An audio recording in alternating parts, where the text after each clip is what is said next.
Welcome back to the Gruber Morning Show. I'm Pete Gruber. I'm Mark Schaffner. Good morning and welcome. We have a special guest today who is joining us from Seattle, Washington. His name is Ingemar Anderson, and he is the author of this book, The Future is Electric. And it is a book that I'm going to let you describe it. Well, it's a great book about the guide for people who want to know more about driving electric vehicles, what it means, things that they can do, things that they can expect in the driving process. I like to liken it to the series of books that have been out there for a while of, like Finance for Dummies and stuff like that. It's a great book for people who are just getting introduced to the concept of driving an electric vehicle. Should be a very popular book. The image behind us on the green screen was taken here in Phoenix at the Point Tapatio Cliffs. We're looking south toward Phoenix itself, and I think Mark's head may be blocking the little skyline there of Phoenix. It's about 25 miles away. But anyway, we thought we would give you a nice blue sky picture this morning. Let me pull that up here 1 second, so that way the audience can see. And are you able to hear us, Ingemar? Hold on, I gotta bring him in. Yes, I hear you. Okay. We have gone through the... There we are. He's up.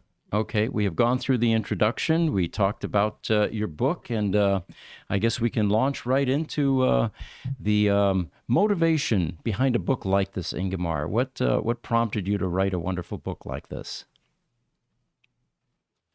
Well, thank you for having me on the show. First of all, I really appreciate it. I'm very passionate about EVs for a long time now. I just realized that I haven't been so passionate. I remember 2008 when I was working as a consultant. There were people who really were into EVs, and they said that's the future. And I was like, with my electric engineering background, I was like, no, the cables need to be too big, too much amperage going through, and I was very skeptical. And I was actually more into diesel and vegetable oil engines, but Really? that changed in 2015 when I realized that it is a feasible concept, actually very feasible, with the Nissan Leaf coming out in 2011, which I always thought like, oh, it's not really feasible. But I actually bought a Nissan Leaf in 2018, and I loved it. Mm-hmm. So it had a limited range, which was, acceptable for me. But then I switched to Tesla last year, and because of the charging network. So in short, I had a journey towards electrical cars that was also based on the belief that electrical vehicles are the key to a sustainable future based on the master plan to sustainability. And I think that's the main motivation why I believe we should switch, and we are. We could talk about the S curve today, Mark. You were referring to that. Oh, yes. And it is pretty, yeah. So that was my motivation. Okay. And the question I have is, there were a number of credits that were given in the book, and one of them you mentioned was AI, artificial intelligence, which of course is a brand new concept, getting assistance from something like that to write a book. Can you expound on that a bit? I would love to. So I believe that writing with AI is a new genre in book writing in general. In writing at all, I know real estate agents, they don't put any listings out anymore without having the listing text created by AI, and they rely on this nowadays. Mm-hmm. AI was down, ChatGPT was down for a day, and some of the people I know, they're complaining they cannot create a listing. Right. So that just demonstrates how deep it is already integrated into our daily life. And writing books with AI is just on another level. And the reason for that is because you have specialists that are pretty good at what they're doing. Let's say they do electric motors or batteries, but they're not necessarily good writers. And then you have good writers who are not specialists in electric motors or Good point. medicine. Yep. So you always have to combine the two to actually create good literature. And what happens now is that with AI, you have the best of both worlds, actually of all worlds, because you can create books on any topic.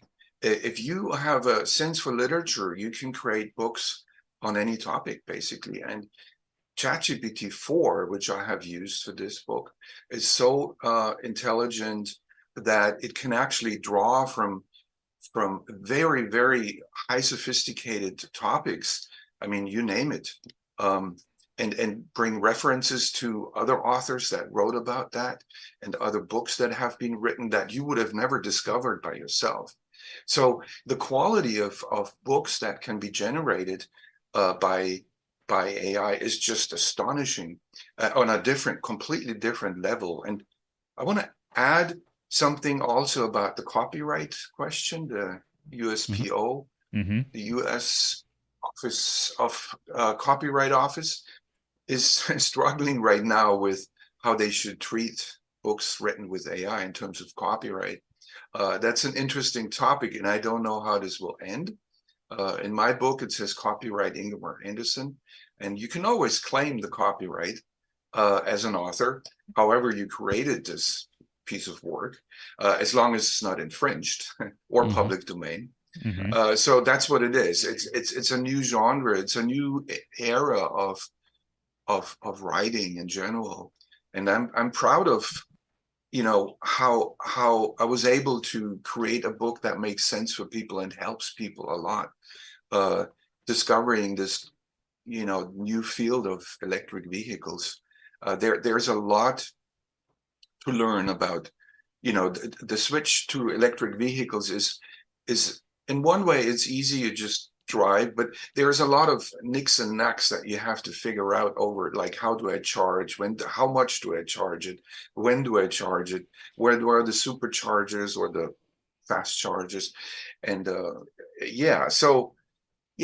that answers your question. It does. One thing that that happens on our podcast, Ingemar, by the way, I digress for just a moment, is we have questions that come in, and I just want to make sure it's okay to direct some of those questions to you.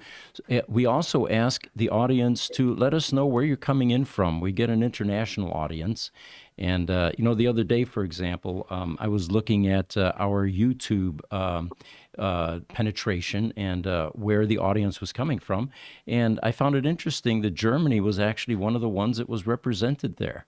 And of course, you have a German background as well. So we invite the Germans to join us in this podcast. The first two questions we have are both from LinkedIn, from Abdullah Farid. He says, I like the background. Thank you. That's Phoenix, Arizona. And then also LinkedIn, Abdullah again, he says, why are you all wearing sunglasses? Is it sunny? Yes, of course. Look at the background picture. It's very sunny here, and it's a very bright future here at the Gruber Companies. So I have a question for you, Ingemar, about the book. You, of course, got introduced to the EV by owning a Leaf in 2018, right? And in doing a book like this, doing the research, were there any revelations that you came across doing the research, things that you didn't know about EVs that expanded your concept? You mean while I wrote the book, or since I have the Leaf? Well, you became familiar with the Leaf, I'm assuming, by driving the car, but then by doing research, were there other things about EVs that became visible to you? Yeah, there were a lot. The charging was one. It's a big topic amongst all EV owners, I guess. How do you charge it? Like, do you charge it when it's at 20% or at 10% or 60%? And I researched actually a lot about the subject because of the book, help with GPT and also on Google. And I found a research paper written by IEEE, the engineering IEEE, organization. Yeah. Yes, IEEE. And they did a study about the cells, the lithium ion cells, how you should charge them.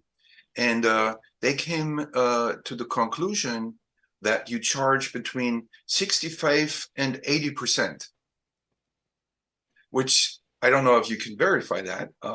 But I looked around and cross-checked with other sources, and it looks like that this is the sweet spot where you should charge your car. And this has really changed my charging patterns. I didn't used to charge my cars for days because I didn't drive that much. But now I look, and it's like between 80 and 65. When I'm at 65, I charge, which is almost every day now. So, and that also matches what Tesla says about charging. They say you should always charge your car. When you get home, you charge your car. And that's basically the same, verifies that concept. I think that was a revelation just recently that I had. And it seems to work out really good. I've seen some of the same things, Ingemar. As I go and do background research for the topics that we talk about on the podcast, we were just talking on Tuesday about how IEEE and some of the experts have said, oh yeah, ideally if you can keep your car charged at 65 to 70%, you're going to have the longest battery life. The next longest is kind of an 80-20 rule. You try to never have your batteries below 20% or above 80% when reasonable and feasible. So I totally agree with you and support your idea. Do you still have the Nissan Leaf, or are you driving a different EV now, Ingemar? Yeah, I sold the Nissan Leaf and traded it in for, or traded it for a Tesla Model S. Okay. It's a Model 16 here. The good thing is it has supercharging, free supercharging for life on the vehicle, which is also a nice add-on to the deal. Makes the car really economical. Yeah. We have a YouTube comment that just came in from Thomas Curtis. Welcome back, Thomas. We've seen you before. And he's saying Kia ora from Torea, and that was New Zealand, right? Yes, it's in New Zealand. Yes, it's a greeting. He says, Chat GPT is a very strong language, both human and machine languages. The future is bright at Gruber Motors, and he's clapping his hands emoji. Yes. Also, one of our friends, the Bion Danish Genome Institute, they are welcome. Good morning. The frequent commenter. They say, good morning. All AI responses reflect the training set. Thus, it's possible for non-experts to be deceived by someone who does biased training. Good humans still do far better than AI. For example, we constantly update the training set. ChatGPT is from 2021, I think. Now, real quick, guys, I just wanted to insert there for Danish Genome Institute. While I do agree we can have biased AI, they just released the alpha yesterday connecting ChatGPT to the internet. So it now has up-to-date current information. That's in alpha and soon to be beta testing right now. Yeah, it's moving so fast. It's rapidly evolving. We had seen, Ingemar, from some stuff that we did with ChatGPT 3.5. We had it helping us produce some scripts for some videos that we were working on, and found that we had to go back and re-verify some of what it said, because a few of the things that it were talking about were not necessarily things that were correct. So I assume that that's part of what the research was that you had to deal with as well, that double checking the AI and getting verifying the facts, as it were. Yes, I would highly recommend not using 3.5. ChatGPT's 3.5. It does hallucinate a lot, especially with references. Yeah, no, that's one thing that I realized pretty early on, and I subscribed to the 4.0 version because it didn't make sense for the 3.5 to write any book. I mean, you can do some fun stuff, or it's not. They really increased the learning model in the learning period in 4.0. I'm not a specialist in AI, but what I heard and what I read about it and my experience with it, it is on another level. You cannot compare 4.0 and 3.5 really, in my opinion. I have a friend, he's a doctor, a medical doctor, and he writes papers now using ChatGPT 4. Before he used and he used 3.5 and 4, and he said also all the medical research that and the output is on another level. It's all verified and it's all good information. There might be, I haven't seen any false information, and I checked everything that came out for the book, if it's true, especially because it ended in 2021. That's true, September. And so the newer information is not in there. But for most of the work, that's good enough. And there are now models, as you said, that, or features that you can add, extensions, I think, that you can add to that to make the information more up to date. Yeah, it's an interesting new development, and a lot in flux still, but yeah. I will admit, we do preparation, of course, for these podcasts, and it's time consuming. And usually what I'll do is I'll pick topics, news topics for talking points, and then embed them in Photoshop, actually. And then I spend some time highlighting the talking points in, massive amounts of text. And it occurred to me 2 weeks ago to use ChatGPT 4. And I put the text in and I said, condense, create separate sentences, and, abbreviate. And it does a wonderful job. It actually extracts exactly what I need each time. So I'm sold. I'm sold too. I saw the summaries that were coming up and didn't even realize that those were summaries of articles and not the articles themselves. Yep. Much time savings. So Ingemar, tell us some more about the book. We'd like to hear, what your thoughts are and what your goal is. And will there be other books too? Yeah. So the goal of this book is really to bring people into the EV world. You asked me one question that you sent me earlier. How would I convince people to buy an electric car or to make the switch? I think that's what the book is for. It highlights so many benefits that you once you read the book, you go and buy an electric car. I'm pretty sure, or at least the next car will be electric. The way how I would convince people is the financial. Every person has a different reason why they would switch. I even talk about the EV culture. The people who kind of who are these people who buy electric cars, and there are different reasons why people buy and switch. One is a financial reason. The other ones are more driven by sustainability.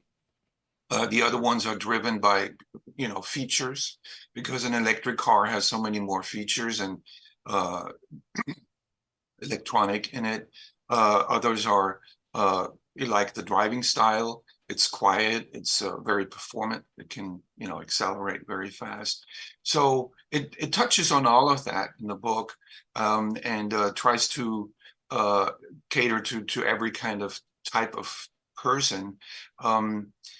I think all in all, I really wanted to make that kind of topic very accessible to people. I have a lot of friends that are like, oh, I would never drive an electric car. They come up with all these myths about that used to be true. I mean, the range was low. The charging network was horrible, and then there is this misinformation that is being spread by people like just who believe that it's not a feasible solution, but also by certain industries that don't want people to switch to EVs because they want to sell the ICE cars. And that brings us to the S curve also, which I illustrated in the book and also based on research. Bloomberg says that in 2030 we will half of the cars sold as EV cars, and the rest of them in ICE cars. And we can already see the trend. We sell, like, I think there's 60 million cars a year that being sold worldwide, and that trend is going down now because people are waiting to buy an EV and they can't get one. And EVs are in America, I think it's 5% right now, the sales of EVs.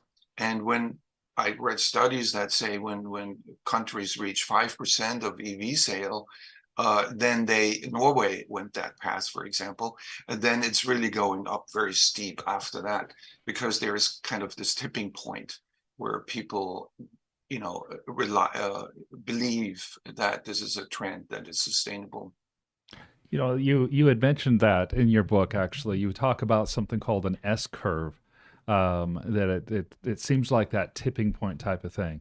If we go back 100 years, I like to say in the podcast, there's a history repeats itself over and over again. When we were making the transition from horseless carriage to automobile, for example, a lot of the same questions and issues came up. Well, I could drive my automobile to town, but where am I going to ever fill up with gas? Because there's no gas stations anywhere.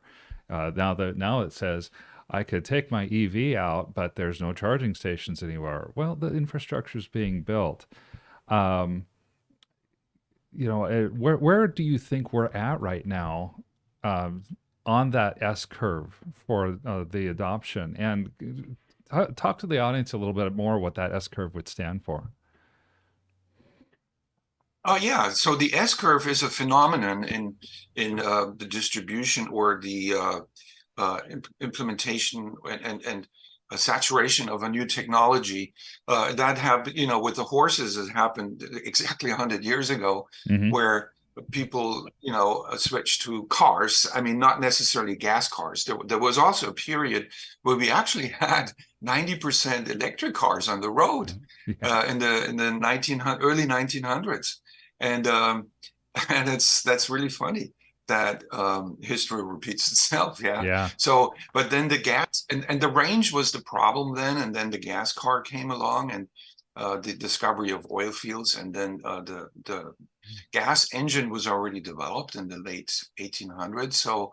So there was a motor or engine that could be put in the car, and and then that type of car, the gas car, also followed an S curve. I have a picture in my book, an illustration that shows that. And it looks just an S curve, and why it's called S curve is because you have a very low, let's see if I go from this side over, a low increase over time. And that was like the years 2010 to now to 2020, where it was a very slow increase in sales, but then it goes faster, once you reach a certain point, and then it accelerates exponential, and then it tips off, like it saturates over time, and it's flat again, and it looks like an S. That's why it's called S curve. Okay. And the interesting part is, on the other side, you have the other technology, which is the gas cars. In this case, is now 100%. It goes down, and at a certain point, it really falls off the cliff. Because it's like the iPhone too. When you see Nokia, you see that's an S curve too. Nokia was one of the, I think, the cell phone that was used by 90% of the people, and then it really fell down the cliff, while the iPhone really took off, or the smartphone in general. And that's called an S curve. And at one point, there's a tipping point where you have the curve goes up very steep for one technology and goes down the steepest for the old technology. And we see that happen, and the forecast is that in 2030, I just read one research yesterday by Bloomberg. They presented the case again after they did it last year too, and now they updated their numbers. And they said around 2030 is the time where we have 50-50 basically, and from there on it goes very fast.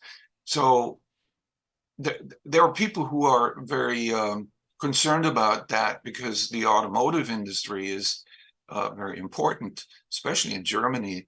Actually, I fear for the German auto industry a little bit because I know people. I grew up in Munich, and BMW is right there. And I had a lot of friends who worked at BMW, and I know that they are not very keen on electric cars. It was always, they love their engines, which, you can understand. They developed them for decades, and they're very proud of that. They have suppliers from Austria and other, close by countries and regions. And if they don't order these ICE engines anymore, and then switch to a completely different concept, it's hard. So the resistance there is pretty high in that industry, and that could be a big change. And I hope that all these auto manufacturers will be able to make that shift.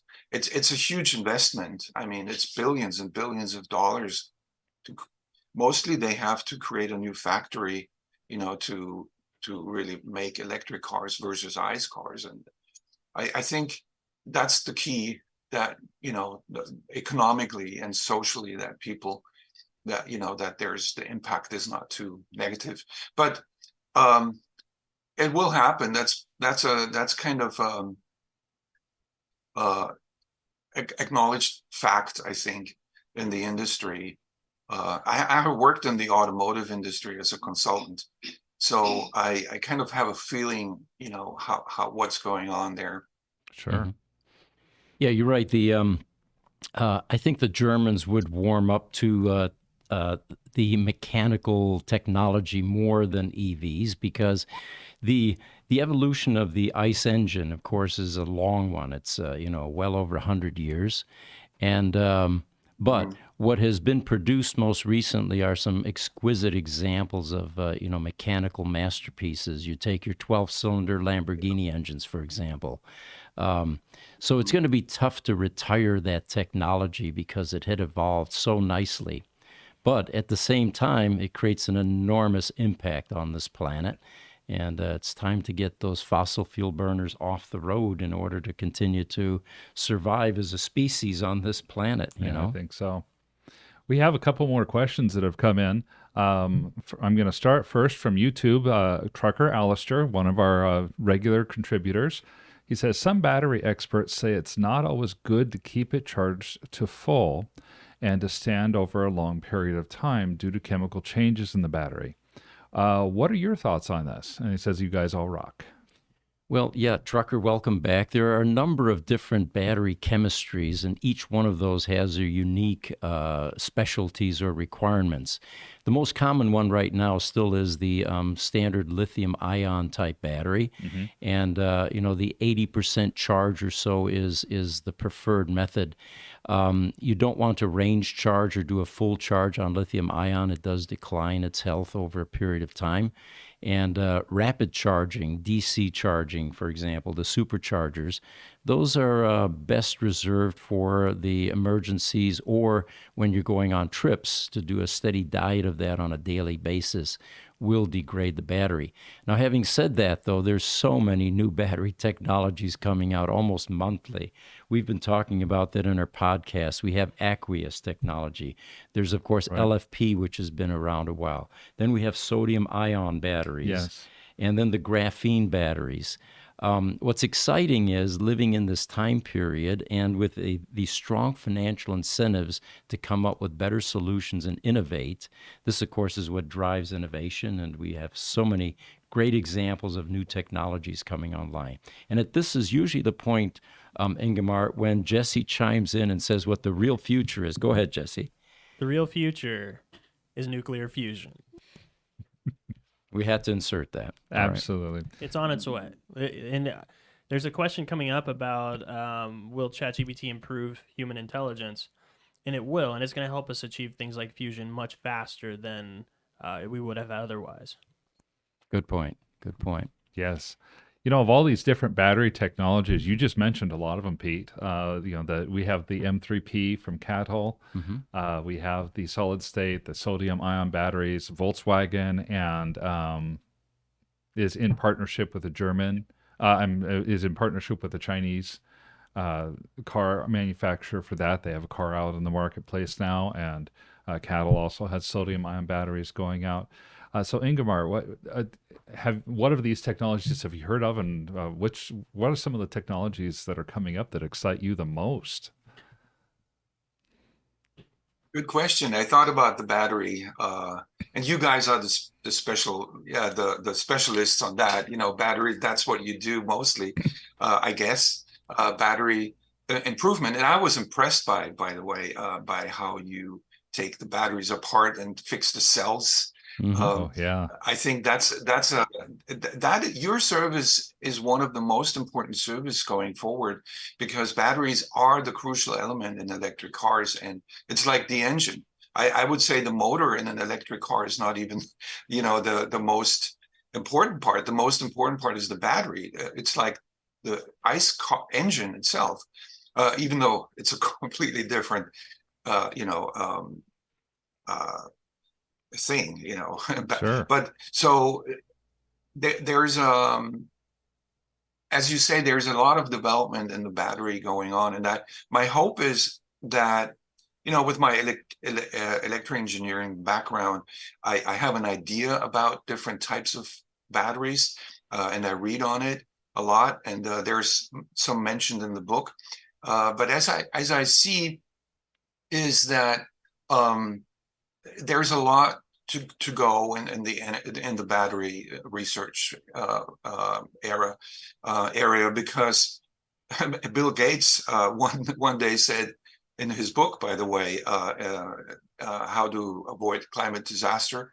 I don't know if you've read it, but he says literally in his book, batteries cannot be improved at this point. There's no way, which is weird. I thought, like, wow.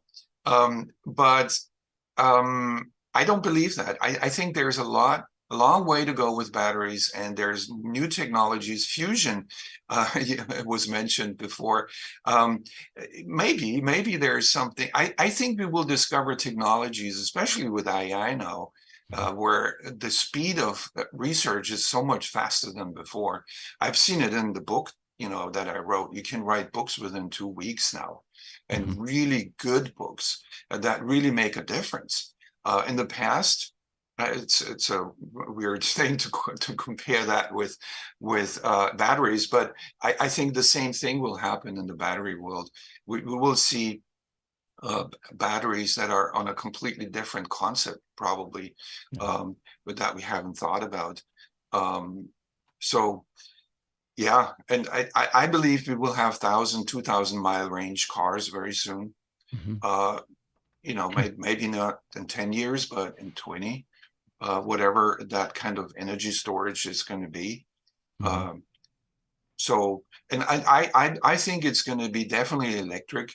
The electric system itself is so much more sophisticated than anything else, because it's much more flexible. That's one part that I write in my book. Electricity is much more scalable and flexible. You can charge an electric car with, coal power made by coal. You can charge it by sun and solar. You can have a wind turbine. You can, electricity can come from anywhere, and the battery is just a way to store it. And I think all of that will improve over time. That's why I'm so bullish on electric cars, because they're really flexible in terms of energy creation and consumption. One of the things we do is we take people through our service center. There's usually a few roadsters up on lifts with the large battery dropped out of it. And we like to take customers up underneath the car and show them the construction of the first real scalable electric vehicle, which really started Tesla, which was that Tesla Roadster. And what they see is the empty cavity up above has a 3-phase AC induction motor, and it's about the size of a crock pot. And then when I point out that little guy puts out 288 horsepower, and to do that with an internal combustion engine car, you have to have 800 pounds of engine block. And then I say, but that's made up by this 1,000-pound battery pack, which is about 4 feet wide, 3 feet deep. It's just huge, right? And this whole notion of needing to store DC energy to provide propulsion, I think, is also short-lived. For now, it's vital, but it seems silly that we're carrying around a 1,200-pound storage system just to go to the grocery store. And you have these newer cars now that are beginning to appear on the horizon, like the Aptera, for example, which is capitalizing on putting solar cells up on the roof. Now, granted, the energy density available in that photovoltaic conversion method isn't quite where it needs to be yet. You can only go 40 miles on the Aptera, for example. But eventually, the entire car may be photovoltaic paint, and the energy density may be at a level where you don't need to have a storage system for that DC. And of course, if Jesse's preference comes to fruition, that we have a fusion power source, there is no need to store energy. It's instantly available when you get into that transportation method. So I think we're all hurtling toward that future. We're not going to have plug-in cars anymore. That seems kind of silly too. We're not going to be carrying 1,200 pounds of battery or 1,000 pounds in the Roadster. And eventually we're going to have self-sustainable transportation pods, which would be a cool time. You know, and I think with the increase in energy density, CATL announced that they can get 500 watt hours per kilogram. We think that 1,000 to 2,000 watt hours per kilogram is not in the too distant future. There's as much likelihood that battery manufacturers or car manufacturers are going to reduce the weight of the car, which increases range, as it is that they will just keep the large batteries and increase range that way. Mm-hmm.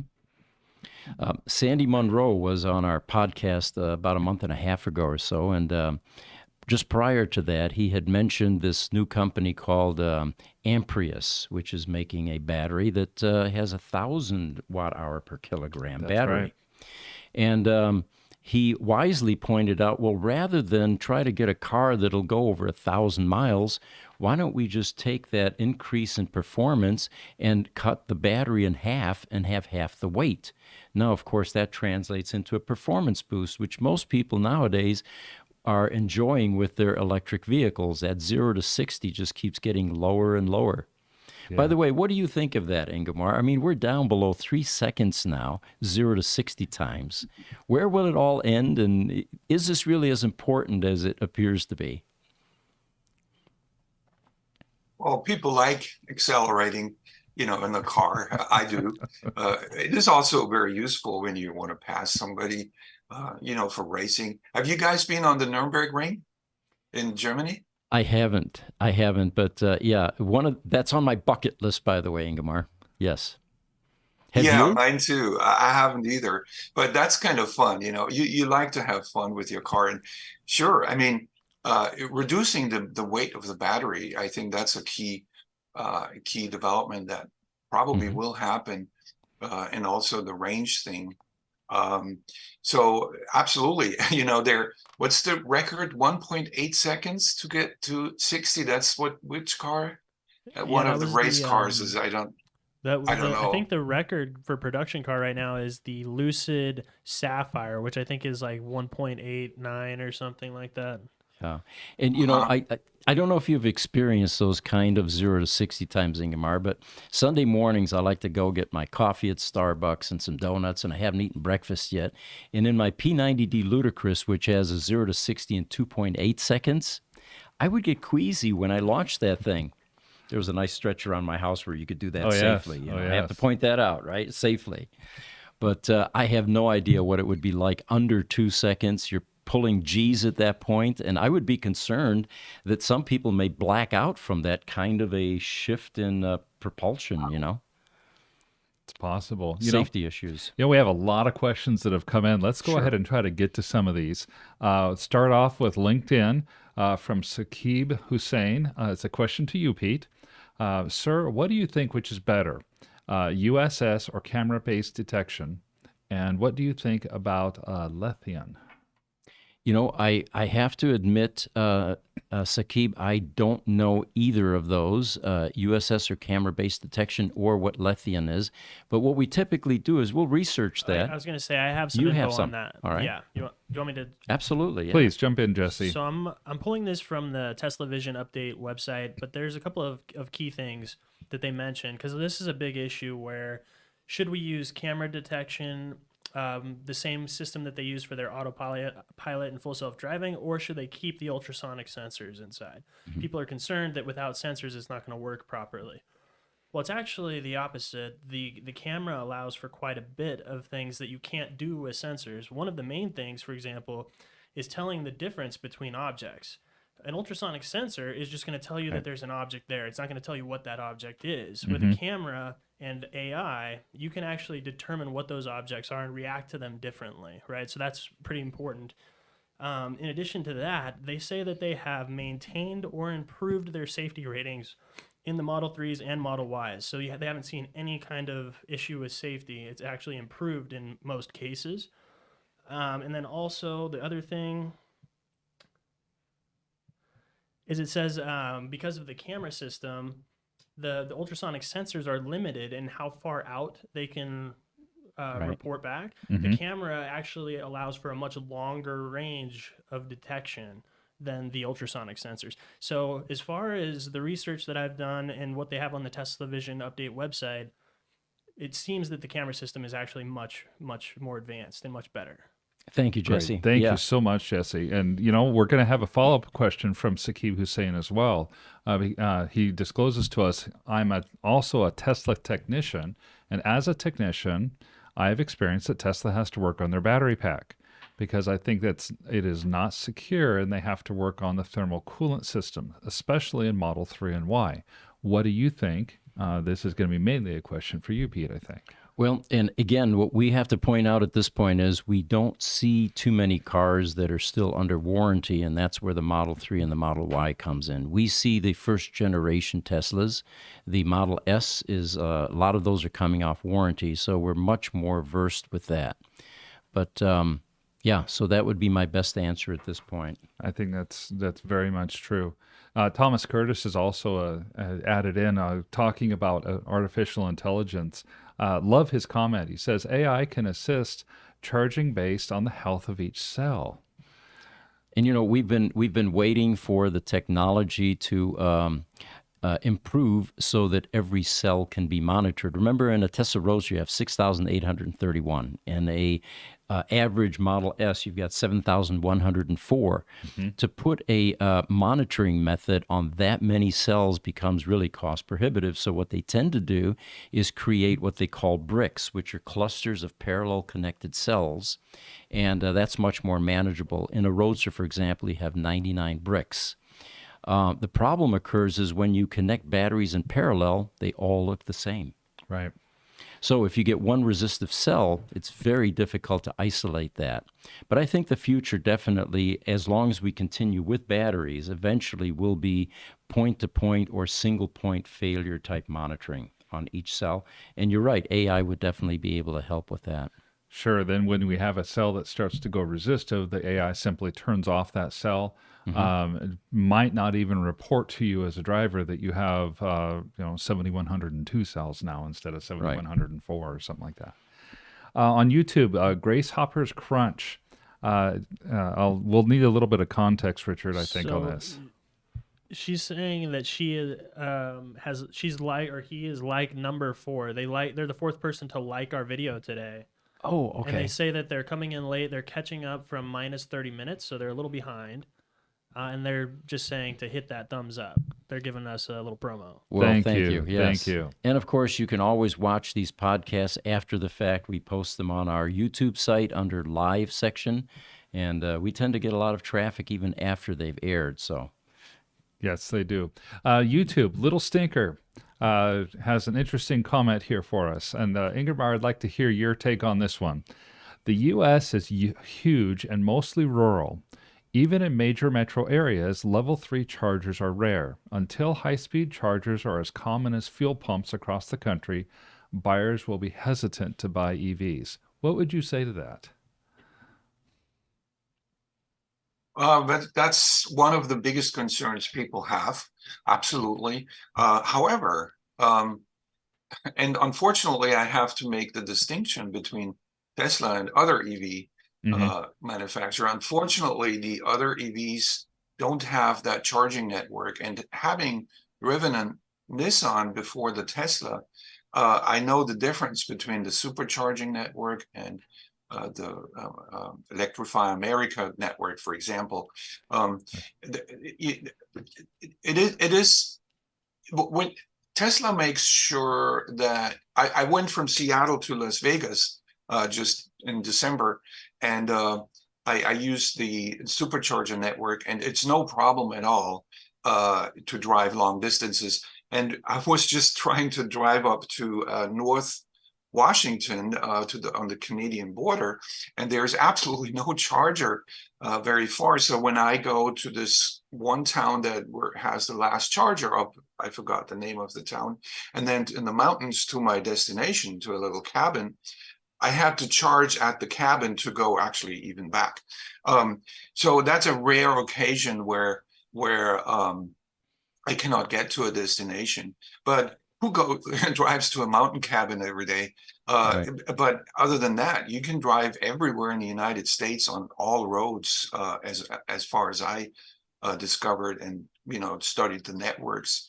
The network is a huge area that needs improvement, absolutely, Hmm. especially the non-Tesla level. You call it level 3 charger. It's the some people call it that way. It's the DC charging, the high voltage charging and fast charging, basically. So yeah, that needs improvement. I don't think the government should be involved in that. I think companies like Electrify America and Tesla can do their they charge for charging, so they have funds to invest in new charging, and they should definitely um, make that more accessible. There's another facet, and I know we're running short on time now, but when you get free supercharging when buying a car, or not free supercharging, free fast Yeah. charging for an electric car, that increases the number of people who go to the fast chargers. And there are points where the fast chargers are just overwhelmed with people, and people have to wait to get, to charge their car. That's happening right now because it's free. Many people just go fast charging instead of home, or they cannot charge at home. So charging infrastructure is a big improvement area, but I have really good hopes that this is going to improve. And to be honest, 95% of the time, or even more, you don't need a very vast charging network. For a professional use of a car, commercial cars where you have like field service, or where people have to go out and drive long distances, that might be something that needs to be more planned out. And maybe, in that case, gas cars might even be more, or hybrids might even be more usable. But I think it's going to be a problem that goes away over time, and it is already neglectable, in my opinion.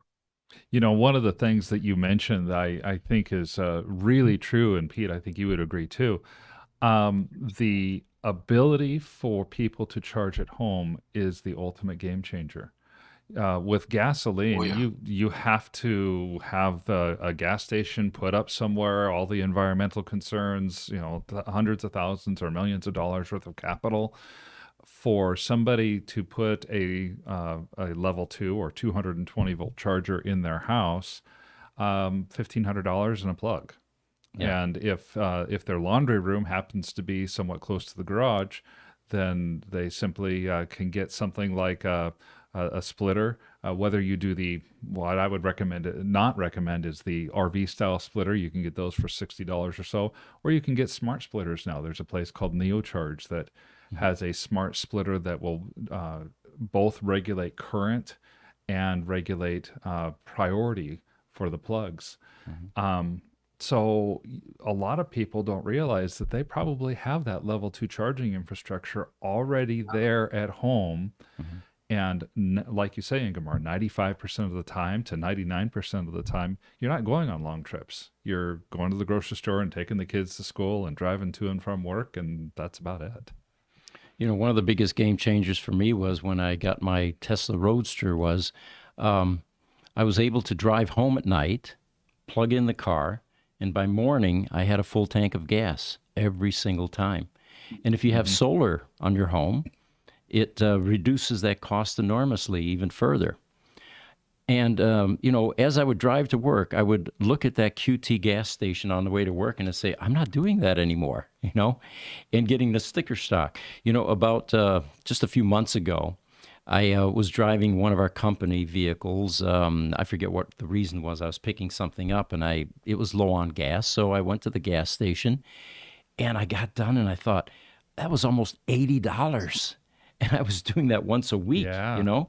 So yeah, there's a huge paradigm shift that occurs when you get your first EV and you begin to realize that you're no longer tied to gas stations. Most definitely. Yeah, I want to add something.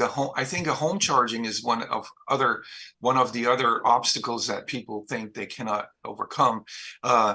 And people don't realize a lot of things about home charging. First of all, how cheap it is. So to Hmm. charge your car is about $4 or $5, and maybe $6 if you have a big battery. Depends on the size of the battery.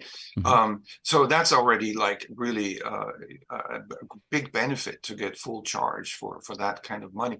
And also how long it takes. It's overnight mostly if you use level 2. And then the other thing that people don't really realize is that when you buy an electric car, you already get a charger. Like when you buy a laptop, you get your adapter Right, to the right. Yeah. outlet, and that's the same thing that you get with an EV. And people don't realize they don't need to buy or invest in a big charging infrastructure. You can, there are $500 devices you can buy that are connected to your iPhone and whatnot. You don't need all that. You just basically need an outlet for your dryer, and most people have that. And on that note, a dryer uses as much energy as the EV charging. It's about 6 kilowatts, 6 to 10 kilowatts. And that's the same as a dryer. It's a two-phase, Hmm. 220-volt Hmm. connection. And so when people run their dryers, they could as well charge the car for the same money they spent. And I read articles where people were concerned. Yeah, if everybody runs charges their car, how is the grid going to be impacted on that? And they don't realize, when you have a dryer at home, it's the same thing. Mhm. Nobody talks about, oh, you cannot put a dryer in your house because the Right. electrical grid is going Right. to, collapse. But that's, of course, the grid has to be improved, and it is being improved, and a lot of decentralized energy sources from solar and is going to add in California, especially. It's Yeah. but and that's kind of a lot of myths out there that people should actually investigate more before they come to a conclusion on that. Sure. Definitely, definitely. We have a recent comment from Ryan as well on YouTube about this, where he says, "I think the number of charges is easy to solve. What's just as important is having services for people too." And he makes a great point. He says, "Why haven't we seen the convenience store concept more with electric vehicles? Restrooms, snacks, etc. And you pair that with level 3 charging, and then it makes your EVs a lot more approachable and familiar to the masses for road trips." Sure. It may be that he doesn't know, as for the way that a lot of these charging stations are set up is like that. Shell has a charging network. If you go to a Shell gas station, you're as likely as not going to see both level 2 and level 3 chargers sitting off on near one side of the parking lot. If you go here in Arizona anyway, most of the superchargers that are sitting along the highways are sitting near fast food restaurants. Especially, I think they have partnership with Carl's Jr. because it seems like everywhere that Is that there's a right? Charger, there's a Carl's Jr. right there. Right. But many of them are in the mini malls with the ice cream store and or the places like that where you can go shopping or get a quick snack to eat or something. And so that is definitely becoming more of a thing, at least here in Arizona. Yeah, we've talked for actually quite a few podcasts on and off about the business opportunity for a full service charging station, which would include things like the food courts and all of that. And I think what's playing into that is charging times are reducing. They're getting Right. faster, and I think you have to gauge that with how much engagement you have with that customer. If it's a meal, for example, you're guaranteed about half hour to 45 minutes or so. If it's fast food, they're going to take it in the car with them. So you kind of have to measure that. But it's fascinating that this whole landscape is changing as rapidly as it is. Yes, I think so too. On YouTube, Bion Danish Genome Institute, talking a little bit to Jesse here, I think. From what I can tell, he says, deep geothermal, by Ever and Quays, for example, will succeed sooner than fusion. Okay, Jesse, we're gonna have to do some research on that one. Yeah. Well, I mean, geothermal is great. I'm all for whatever energy takes us green and powers society to where we don't have to pay massive electric bills. So if that happens, that's great. Geothermal is a little hard to do because you have to find only specific areas where you can harness it around the world, where the Earth's crust is thin and there's easy access to it. And then the drilling for it could potentially release greenhouse gases like carbon dioxide, methane, that kind of stuff. So, Yep. but if they find a way to perfect that, that's great. But fusion will take over at some point. We have a comment too from, again, Bion Danish Genome Institute, YouTube. Have you considered inviting Musk remotely, perhaps, so he can see how you can fix his cars? And I have talked to Elon a few times, but most recently, within the last year or two, he has been extremely busy and I have been unable to get through. And I actually invited him on our podcast and to tour our shop. We have a little airport right here by our shop. He has a private jet. He can easily fly in. And again, Elon, if you're listening, we invite you. We think that you would enjoy coming here to see Gruber Motor Company, where all of your early cars, over 50 of them, are congregated. There are more roadsters under roof here than anywhere on the planet. And I think it would be fun for you to come visit. As far as being able to give Tesla any constructive ideas on how to better improve, they are so far beyond what the Tesla Roadster was that that probably would be of little value other than the nostalgic part of it. Yep. And real quick, Pete, just to let you know, we are at 1 hour and 3 minutes, so we want to be respectful of Ingemar's time. If Ingemar, if you want to continue, we'll spend a little bit of time. If Mark, you wanted to ask some questions related to the book, and then we can wrap up on the book, or if Ingemar, if you have to go, that's fine too. Well, I think one I of the can first stay on. I have no other appointments until Can you? noon, so no problem. Wonderful. Go ahead, Pete. Oh, I was going to say, before we close, we want you to tell us how someone can buy this book, where they can get it. But in the meantime, let's entertain a few more questions then, and if Ingemar has some more time. YouTube, Alex11 says, I'm not Elon, but I have been a fan of Pete and the team for a few years now. I would love to visit and have a roadster tour. Smiley face. We give tours daily. In fact, I have one this afternoon at 11:30 or this morning. People love coming through the service center because what they see is the early days of electric vehicles. Yeah. We have ex-Tesla people that come, even current Tesla people. And again, it's nostalgic for them because it reminds them of what San Carlos and Menlo Park was like back in the day when they were first building the Roadsters.